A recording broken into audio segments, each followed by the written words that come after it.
ہیں۔ اور جو لوگ اپنے آپ کو بہت زیادہ ماڈرن کہتے ہیں، جن کی بیویاں بھی کمانے کے لیے جا رہی ہیں اور وہ بھی کمانے کے لیے جا رہے ہیں، تو ان کے گھر کے نظام کے لیے بھی ان کو پیسہ خرچ کرنا پڑ رہا ہے۔ اگر ان میں ذرہ برابر بھی عقل ہو اور سمجھ ہو تو وہ پیسہ وہاں خرچ نہ کرتے ہوئے اپنے گھر کی مستورات سے اور اپنے گھر کی خواتین سے ہی وہ گھر کے کام انجام دلوائیں، تو اس میں کیا برائی ہے؟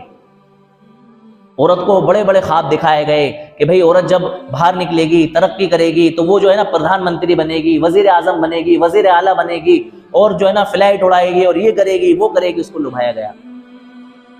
جو سب سے بڑا ترقی یافتہ ملک سمجھا جاتا ہے نا امریکہ، اس نے سب سے پہلے عورت کی آزادی کا نعرہ دیا کہ عورت کو جو ہے نا اس کے برابر کے حق نہیں مل رہے ہیں، اسلام بڑا تنگ نظر مذہب ہے، اسلام نے عورتوں کو قید کر دیا ہے، عورتوں کو باہر نہیں نکلنے دیا جاتا، ان کی حق تلفی کی جا رہی ہے، ان کے حق کو دبایا جا رہا ہے۔ ہر انسان کا آزادی کے ساتھ، کھلے مزاج کے ساتھ اور کھلے من کے ساتھ جینے کا حق ہے، اس عورت کو اندر رکھ دیا گیا ہے اور وہ کھل کر کے نہیں جی پاتی۔